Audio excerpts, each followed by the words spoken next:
Speaker on करें। बिस्मिल्लाहिर्रहमानिर्रहीम नहमदु व नसल्ली अला रसूलिल करीम अम्मा बाद औज़ु बिल्लाहि मिनश शैतानिर रजीम अनगिनत दुरूद व सलाम नबी पाक। सबसे पहले तो मैं अपना इंट्रोड्यूस करना चाहता हूँ। ख्वाजा आसिफ साहब बहुत अच्छी तरह जानते हैं अल्लाह के फजल व करम से और नबी आखिर ज़मां की रहमत से और अपने हल्के के अवाम की अक्सरियत से अल्लाह ताला ने सही फॉर्म 45 जनवरी से मुझे इस हाउस में भेजा है और इसके गवाह ख्वाजा साहब खुद होंगे, पूरी नून लीग होगी। मैं अल्लाह के फजल व करम से मुझे फ़ख्र है कि मैंने पाकिस्तान की बेहतरीन अदारे में 32 साल सर्विस की और ये भी फ़ख्र है कि मैंने दुनिया की टॉप मोस्ट इंटेलिजेंस में 7.5 साल मुल्क की खिदमत की। और मैं यहाँ शर्म व हया के बाद ये कहूँगा, ख्वाजा साहब या कोई बंदा उठ के कह दे इतने सेंसिटिव अदारों, इतने इंपॉर्टेंट अदारों पे होते हुए जहाँ करोड़ों पे पीछे बात से कि एक पैसे की करप्शन नहीं की। और मुझे फ़ख्र है और मेरा महकमा भी इस चीज़ को मानता है, लेकिन आज मुझे गिला है, मुझे शर्म आ रही है कि अल्लामा इकबाल के शहर में शर्म व हया का फुकदान है। जो रियाना डार के साथ हुआ, जो उसकी फैमिली के साथ हुआ, वो तरीक़ का एक स्याह बाप बन चुका है। मैं दोबारा रिपीट करता हूँ, वो शर्म व हया के साथ सियालकोटी तरीक़ का स्याह बाप बन चुका हुआ है।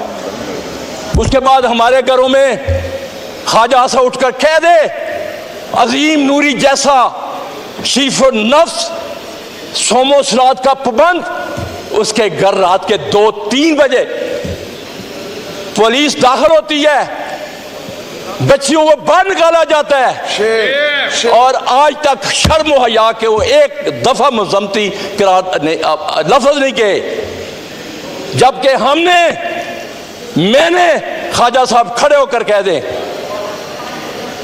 कि इनके लिए आवाज उठाई थी कि नहीं।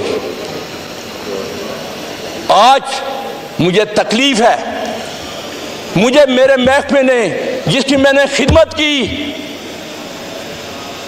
मुझे भी 5 दिन अगवा किया गया। मैं ऊपर अल्लाह के नाम लिखे हुए हैं, झूठे पे अल्लाह ने लानत भेजी हुई है। मैं जो बात कहूँगा एक सही बात करूँगा।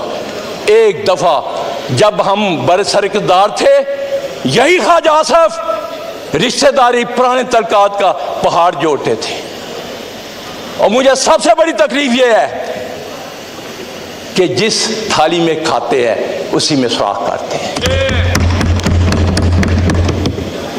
खुदारा मुझे इस अवाम में मैं इसकी बेतुकीनी देखकर, मुझे कम से कम पहली दफ़ा मैं आया हूँ, एक शौक से आया था क्योंकि मैं इससे पहले स्पीकर डिप्टी स्पीकर साहब नैब पिशावर रेस की 22 साल नैब में रहा। KPK के लोग यहाँ बैठे हुए हैं और बड़े बड़े लोगों को पकड़ा, क्योंकि मेरा ईमान है कि पानी हमेशा ऊपर से नीचे आता है, करप्शन ऊपर से शुरू होती है। मेरे सबसे बड़े पहले 3 चीफ मिनिस्टर, चीफ सेक्रेटरी साहब का, और वहाँ गाड़ियाँ चलनी बंद हो गई थी। उसके बाद कि एंटी करप्शन पंजाब को मैंने रीवैम्प किया, जिसकी तारीफ इनके MNA अभी यहाँ एक वजीर साहब नहीं बैठे हुए, उन्होंने शहबाज शरीफ को जाकर कहा कि ऐसे बंदों को मत निकालो जो करप्शन के खिलाफ जिहाद कर रहे हैं। हम गुलाम नहीं हैं, हक सच बोलने वाले हैं। ये बजट पे तकरीर मैं करना चाहता हूँ, लेकिन मैं आपको बताना चाहता हूँ ये बजट स्वाय एक अदादोशुमार का गोरखपन के अलावा कुछ नहीं है। मैं कौन सा फील्ड लूँ? किसानों के साथ जो हुआ, ख्वाजा साहब ने एक दफ़ा आवाज़ नहीं उठाई, मैंने इस हाउस पे कहा और आज भी कह रहा हूँ जिन लोगों ने गंदम बाहर से मंगवाई जिसकी क्वालिटी भी खाने के काबिल नहीं थी, क्यों नहीं आज तक उनको यहां खड़ा किया गया, उनके खिलाफ इंक्वायरी नहीं हुई? एक सैटी को चंद बंदों को सजा देकर सस्पेंड करके कहते इंक्वायरी हो गई।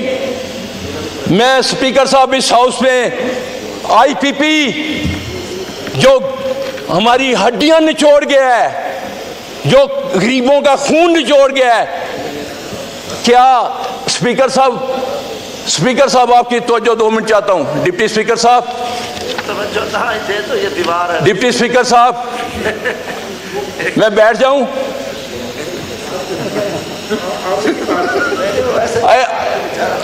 स्पीकर साहब, आईपीपी कौन सा मुल्क है? उनको लाएं चेहरों के यहाँ वजीर जो एनर्जी है वो आकर बताए कि उसमें कौन कौन से हिस्सेदार हैं। 125 पैसे के पैसे आप दे रहे हैं ख्वाजा साहब, जबकि प्रोड्यूस 48 कर रहे हैं। जब कोई इंक्वायरी होगी तो उनमें 3 फैमिलियां आएंगी जो बरसरकदार हैं, गरीब का खून चूसा जा रहा है। ख्वाजा साहब, मैं कल भी 2 दिन हल्के में था, लोग दुआएं बद दुआएं दे रहे हैं इस हुकूमत को। हम यहां सिर्फ मुराद लेने के लिए बैठे हैं, उनकी कोई आवाज नहीं उठाता। जो ज़राअत का हाल किया इन्होंने, अभी तक लोगों की जो गंदम है खराब हो रही है। आड़ती से पैसे किसान लेकर अगली फसल बोता है, वो आड़ती उसको 20-21 रुपए से खरीद रहा है, क्यों? उसने अपने पैसे अगले मुंजी लगानी है। ये इशू जो बात करने वाली है, ना कि यहाँ लड़ाई झगड़े और ताने देते हैं। मैं उन चीज़ों में नहीं जाना चाहता, मेरे पास भी बहुत कुछ है, लेकिन मैं उन लोगों में नहीं हूँ कि जिस प्लेट में वो खाएं उसमें छींक करें, उसमें सुराख करें। खुदारा इस मुल्क के लिए कुछ कीजिए। मुझे शर्म आई, कल मैं अपने प्राइम मिनिस्टर साहब का इंटरव्यू देख रहा था जो चाइनीज जर्नलिस्ट को दिया था। खुदा की कसम, मैं एक जिम्मेदार का बेटा का मेरा शर्म से झुक गया है कि हमारी मदद करो, पाकिस्तान तबाह हो रहा है। ये इंटरव्यू था, आप सुन लें। क्या वज़ीर को एक गैरत भी होती है? आप जब तक इस मुल्क को अपने पांव पे खड़े नहीं करेंगे, करप्शन का खात्मा नहीं करेंगे, दुबई किसका है? उस दिन मैं ड्रामा एक देख रहा था, इफ्तिखार ठाकुरे कितनी खूबसूरत बात की, कहना ये दुबई अपना हो गया, साड़ा दुबई साड़ा है। वो चाक लेके गया, यह भी पाकिस्तानी का घर है, यह भी पाकिस्तान के घर है, यह भी पाकिस्तान के घर है। वो हमें शर्म ही नहीं आती? पैसा लूट कर बाहर ले जाए और कहेंगे जी मुल्क, और दूसरे आपको कर्जा देंगे। क्या आपने मेरी माँ को, पाकिस्तान मेरी माँ है, मादरे वतन है, इसको भिखारी बना दिया है? क्या आप में से कोई मुअज़्ज़ज़ आदमी बाहर खड़ा होकर चौक में भीख मांगना चाहेगा? इन्होंने हमारे साथ क्या किया है? वो तो 4 साल के लिए आया था, इमरान खान तो 4 से आया था। कोरोना में माइशत कहाँ गई? दुनिया आज भी, मैं आज को यहाँ लिख कर देता हूँ, अगर पाकिस्तान को आगे ले जाना तो इसको बाहर का अवाम की आवाज़ को मत कुचलो। अवाम ने मैंडेट दिया है, खड़े होकर अपने, मैं नहीं कहता कि ये झूठे कुरान उठाएं, क्या ये जीत के आए हुए हैं? फॉर्म 47 की पैदावार है, बिल्कुल। और फॉर्म 47 वाले कैसे मुल्क को आगे ले जा सकते हैं? कैसे? इन पे कौन यकीन करेगा? हमें हक और सच का साथ देना होगा। मैं आखिर में 3 तजवीज़ें रखना चाहता हूँ। खुदारा इस मुल्क के लिए सोचे। हमारा आज नौजवान तबका क्यों बाहर भाग रहा है? मेरे हल्के के 3 जवान यहाँ ईरान जाते हैं, वो अगवा होते हैं, उनके हाथ काट कर रैंसम मांगते हैं 80-80 लाख रुपया। वो बेचारे क्या करें? यहाँ रोजगार नहीं है, यहाँ उनके लूट मार करके हमारे लीडर पैसा बाहर ले गए हुए हैं। वो कोई शर्म या नहीं है। पाकिस्तान आज भी, मैं यहां इस हाउस में कह रहा हूं, ये लाएं हुक्मरान पैसा बाहर से लाएं, एक कर्जा उतर जाएगा। और स्पीकर साहब, जब तक हम अपना दुश्मन जिसको इंडिया कहते हैं उसके लोग लूट मार कर बाहर पैसा नहीं ले जाते, वो इलेक्शन नहीं लड़ सकते, लिख कर देना पड़ता है। हमारे लीडर फख्र महसूस करते हैं, अपना पैसा लाते नहीं है, भीख मांगते हैं दूसरों से। और कहां तक यार ये मुल्क, कोई बेकारी की भी होती है, कर्ज खा के कोई कर्ज वाला कर्ज लेकर घर चलते हैं।